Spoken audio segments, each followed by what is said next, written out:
सुमित यादव जी, ताज़ा रिपोर्ट जो आई है, प्रेस रिलीज जो की गई है, प्रेस ब्रीफिंग में बताया गया है कि 300 से 400 ड्रोन का इस्तेमाल किया है पाकिस्तान ने। पाकिस्तान इस टाइम जो जैसी उसकी छवि थी बिल्कुल उसी के अनुरूप रिएक्ट कर रहा है। तो हिंदुस्तान की पहले तो वो छवि खराब करना चाह रहा था, तो उसमें सक्सेस नहीं हो पाया। अब वो हमारे सिस्टम की वो देख रहा है कि इनमें कितना एक्यूरेसी है। तो कल हमारे बहादुर जो जवान तैनात हैं उन्होंने दिखा दिया, ज्यादातर उनके ड्रोन वहीं मार गिराए हैं। सबसे अच्छा जो रिजल्ट आया है वो एंटी मिसाइल सिस्टम का आया है। जो हमारे यहाँ पे एंटी मिसाइल सिस्टम लगा हुआ है उसने बेहतरीन काम किया है। जी जी, बिल्कुल बिल्कुल।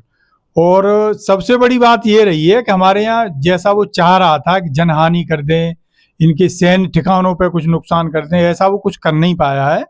केवल और केवल जो है वो ये मैसेज देने में सक्सेस रहा कि हाँ हमने ड्रोन हमला किया, बाकी हमारा वो नुकसान कुछ नहीं कर पाया। बिल्कुल बिल्कुल। और ये मैं आपको बताऊं, जो ताजा स्थिति है, 36 स्थानों पर 400 ड्रोनों से हमला किया गया है। 36 स्थान, यानी भारत देश के 36 स्थानों में 400 ड्रोन का इस्तेमाल किया गया है हमले के लिए।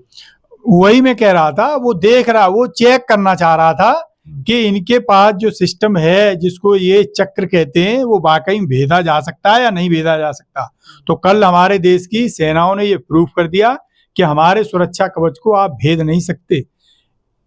और ज्यादातर आप ये मान के चलिए ये जो ड्रोन है ये तुर्की के बने हुए हैं, और हमारे यहाँ की जो टेक्नोलॉजी है उससे बहुत एडवांस है, कई स्टेप आगे की है, तो वो हमारा कल कुछ बिगाड़ नहीं पाया है।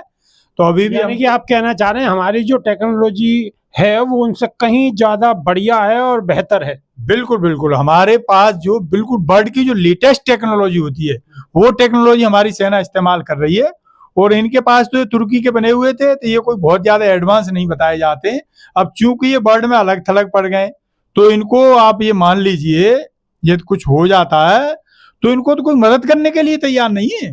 तो ये तो जबरदस्ती, अब पता नहीं क्यों वहां के, मेरी तो समझ में नहीं आ रहा है वहां के शासकों को जो है कि क्या अपनी जनता को मूर्ख बनाना चाह रहे हो। भाई आपने गलती करी थी, हिंदुस्तान ने, जहां आप उन पर कार्रवाई नहीं कर पा रहे थे, हिंदुस्तान के खिलाफ जो जो वहां गतिविधियां हो रही थी, भारत ने ये भी बिल्कुल साफ कर दिया है कि भारत जहां हमला कर रहा है वो ना तो सैन्य ठिकानों पर हमला कर रहा है और ना ही आबादी पर हमला कर रहा है, यानी कि लोगों पर कोई हमला नहीं है। जो आतंकवादी ठिकाने हैं भारत ने उन पर हमला किया है।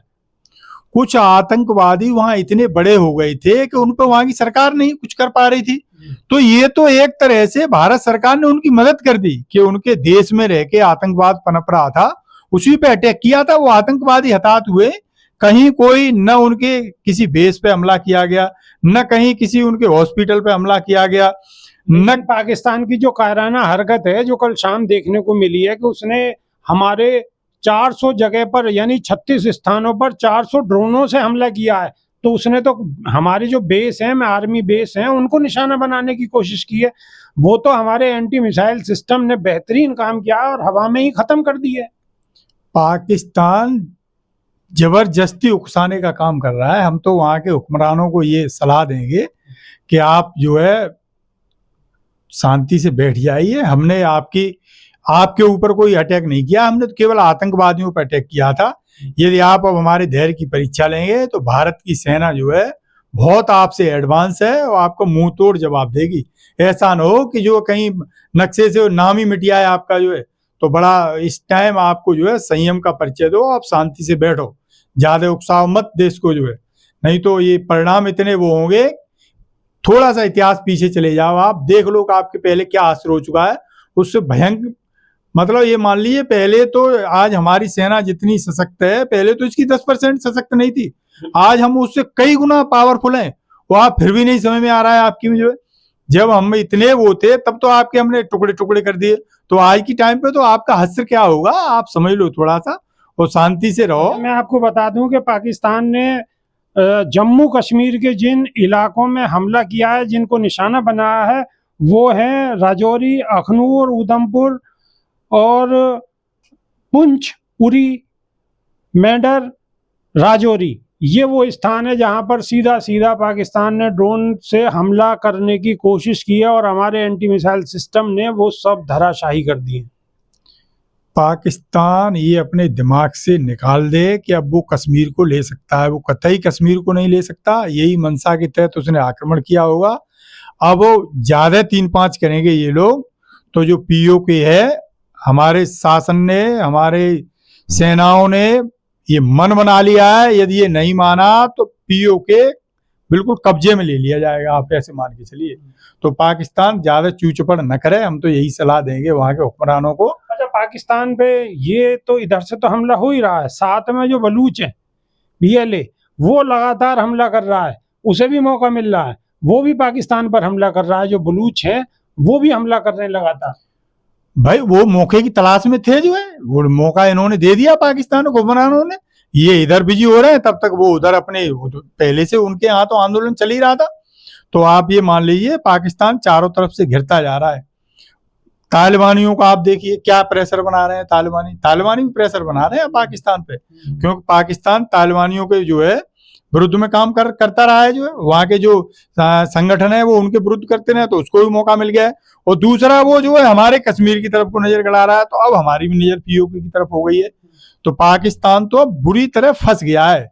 वहां के हुक्मरान अपनी वाहवाही लेने के चक्कर में जो है देश को, ये क्या कहना चाहिए, जबरदस्ती दलदल में फंसा रहे हैं। तो हम तो राय देंगे, फिर रहेंगे कि साहब देश को दलदल में मत फंसाओ। आप जो है सुख शांति से रहो, जियो और जीने दो के फार्मूले पे चलो आप। लेकिन सुमित यादव जी, जिस हिसाब से पाकिस्तान की तरफ से लगातार सीज फायर का उल्लंघन किया जा रहा है, लगातार ड्रोन भेजे जा रहे हैं, हमला किया जा रहा है, भारतीय जो आर्मी के बेस हैं उनको निशाना बनाने की कोशिश की जा रही है, उस लिहाज से आने वाला जो समय है उसे आप कैसे देखते हैं?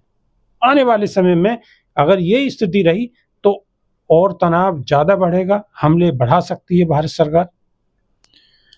सरकार ने बिल्कुल फ्री हैंड दे दिया है हमारे देश की सेनाओं को, और मीडिया से भी ये कह दिया है कि कोई आप ऐसी अनर्गल बयानबाजी न करें जो है जिससे कहीं ना कहीं जो है, इसमें क्या कहना चाहिए, देश की कोई जो हमारी रणनीति है उसका हिस्सा कहीं बाहर न चला जाए, दुश्मन को पता चला। हाँ, दुश्मन को पता लग जाए। आप बॉम्बे में देखो ना, बॉम्बे में जब वो अटैक कर रहे थे तो मीडिया ने क्या बेवकूफी करी, मीडिया लाइव चलाने लगी।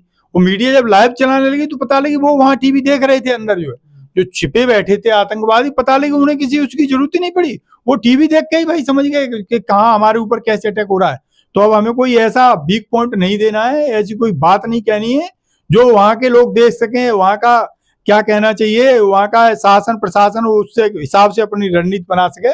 तो इस टाइम देश की सेनाओं के साथ हिंदुस्तान का बच्चा बच्चा खड़ा है, और बिल्कुल आप मान लीजिए बच्चे बच्चे का खून खोल रहा है। जिस तरीके से इन्होंने हमें आतंकित करने की कोशिश करी है, ज्यादा आतंकित न करें, न पता लगी नक्शे से ही इनका नाम न मिट जाए। नक्शे से ही नाम मिट जाएगा अगर ज्यादा कोशिश की। देश का बच्चा बच्चा भारत की फौज के साथ मजबूती के साथ कंधे से कंधा मिलाकर खड़ा है।